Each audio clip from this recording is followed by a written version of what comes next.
As far as I can tell, the MCU's power scaling has been here, here, and here, fairly inconsistent between characters and different directors. But seeing as I'm not here to cover the entirety of the MCU, for now I'll narrow my focus down to two of Marvel's strongest heroes, those being the Hulk and Thor, picking up from Avengers 2012. When the pair of them are throwing hands on the helicarrier, Hulk lands a single blow on Thor that leaves him bleeding, after which Thor uppercuts Hulk with Mjolnir, but there's no red. Then Hulk pretty much ragdolls him around. Sorry, Thor fans. And if you only counted that fight, then yes, Hulk would be the strongest Avenger. It would be rather scarily impressive, except for this one thing. Thor isn't nearly as powerful as his comic counterpart. In fact, at this stage, he doesn't hold god status. If you'll cast your mind back to Thor: The Dark World, to this scene when Odin is about to sentence Loki, and Odin's all like, "We are not gods. You fool of a toque." Okay, maybe I added that last part. You're left with this picture that some Asgardians are these alien beings with superpowers who outlive humans by quite a bit, and whose science is so advanced, humans mistake it for magic. With that in mind, Hulk didn't fight Thor the God of Thunder, he fought Thor the superpowered alien who lives for a very long time and wields a magical hammer. Having said that, keep in mind magic is actually science, so that's a science hammer. This next part has nothing to do with power scaling exactly. I still want to talk about it though, because there's some really great stuff going on during this battle. For example, the way the movie initially portrays Tony donning his Hulkbuster armor as a means of survival, rather than an outright attempt to brute force the Hulk into submission. Mostly. Emphasized by Tony repeatedly calling for replacement parts as Hulk continuously tears it apart piece by piece. You can really tell the MCU was boosting Iron Man's profile. Not only does he emerge victorious from this battle, he also knocks out one of the Hulk's teeth. That might not seem all that big of a detail, until you remember that Thor, with all his innate strength combined with Mjolnir, didn't even leave a scratch on the Hulk. Something this part of the movie does well is show Tony trying to minimize damage in a civilian area while mid-battle with a super powerful being. In later Thor movies, the balance of power becomes muddled again. Taika Waititi establishes Thor as a god by juicing up his powers and introducing an entire pantheon who are hard as F to take out, unless you have a magic sword. Or impale Zeus through the chest with his own lightning bolt, and he's basically fine. Hold on, Hulk dominated a god? Question mark. Struggling to settle something as simple as whether MCU Thor should be a god or not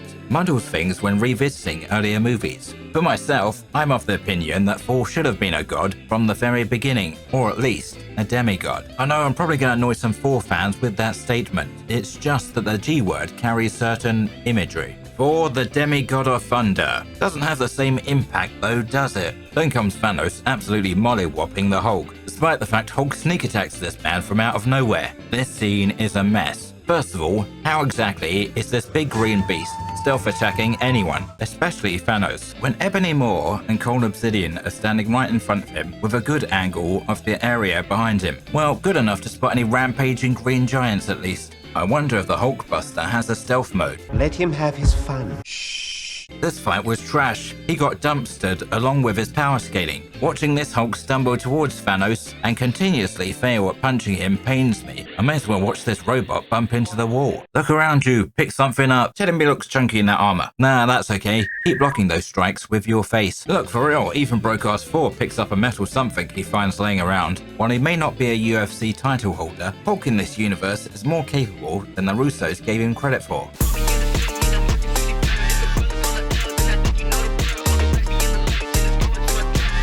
It threw a forklift truck like it was a softball.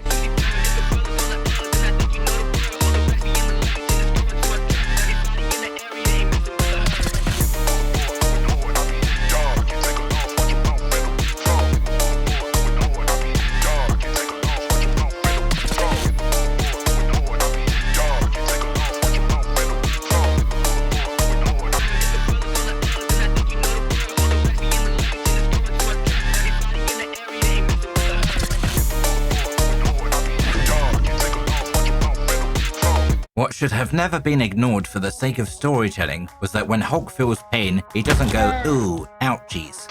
I have to destroy him. But you can't. You will only fuel his rage and you will make him stronger. Say what you like about Ang Lee's Hulk design, but this boy is big. Check out these freakish muscle groups. I'm not sure half of these actually exist. His traps have traps. He doesn't just have quadriceps, he has octiceps. This is the version of the character that reacts like this when he feels pain. You swap these two around and I think Thanos is going to have a more challenging fight on his hands. For those who might argue that the small arms fire Hulk receives isn't that big of a deal, That is true! in that case, let's look at the end of the movie where Hulk tanks pure electricity and survives this. Now I know MCU Thanos can't hit that hard. If he could, Steve and Tony would have been reduced to a thin, syrupy paste.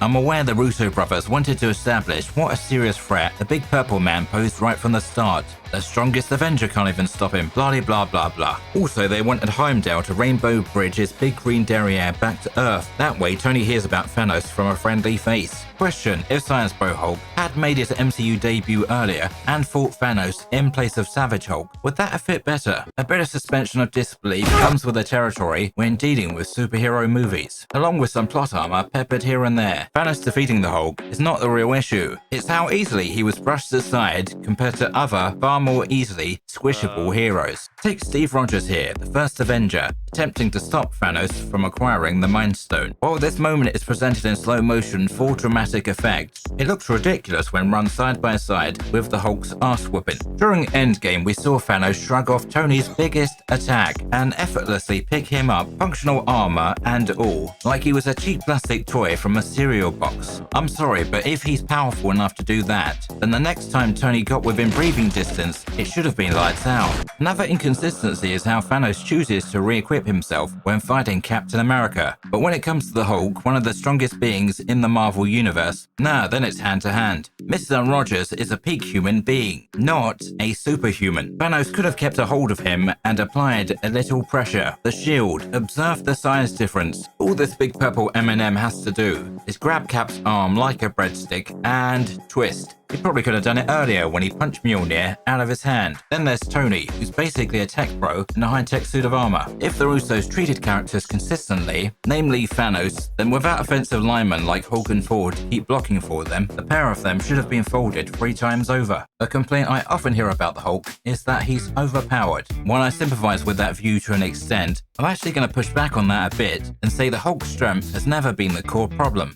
More often than not, the problem lies in how powerful characters are misunderstood or poorly written. During the Hulk vs Thanos fight, creative problem solving was utterly absent. May as well have tossed the Hulk out the window while they were working on the script. The only other character I remember being mishandled this badly is Quicksilver. Why is he standing over there? However, returning to topic, the Hulk can and has lost before. He's not.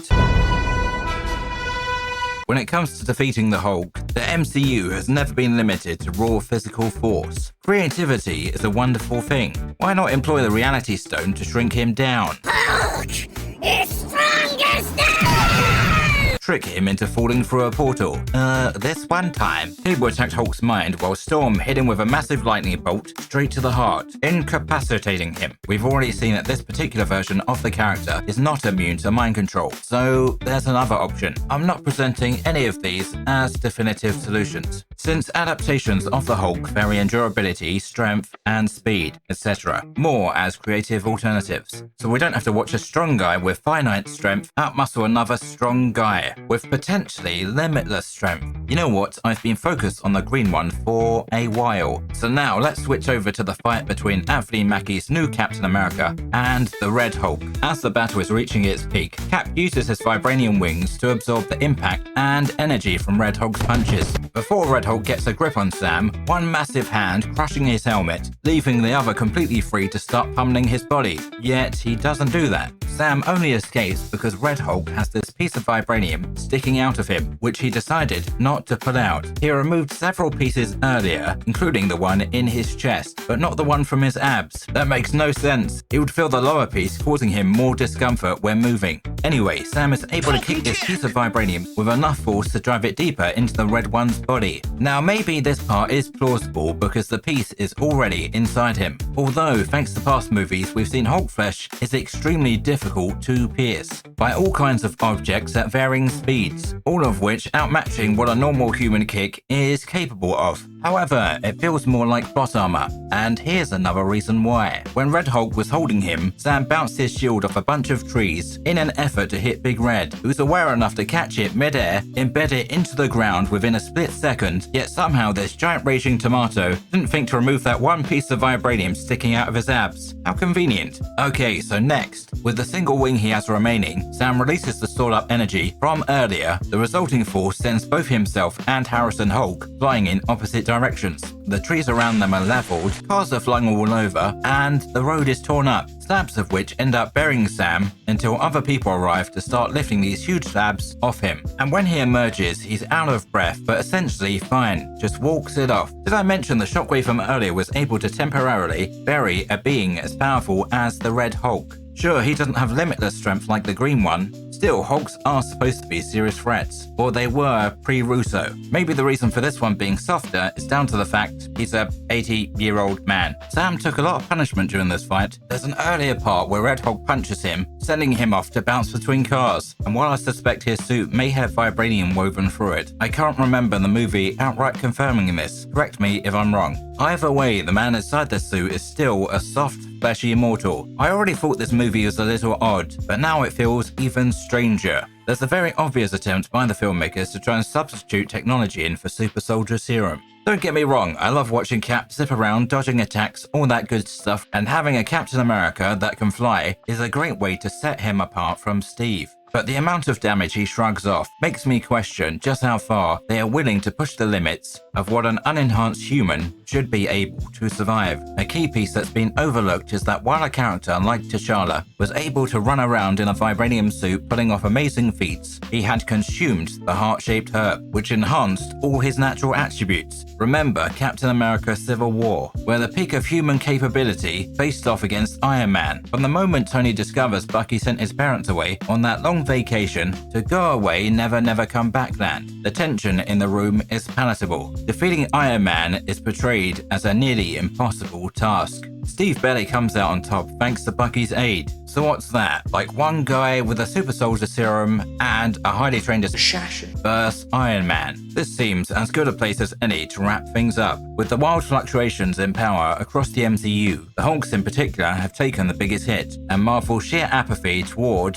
what at one time was one of their biggest draws doesn't exactly leave me with hope-filled feelings going forward. The way powerhouse characters have been mishandled in general is disappointing. I'm a big believer in finding clever workarounds over falling back on plot armor, because logical consistency is inconvenient to the story. Anyway, that's all I've got for now. See ya. City lights going high, people moving hustle by, beats bumping through my veins, riding on these urban plains.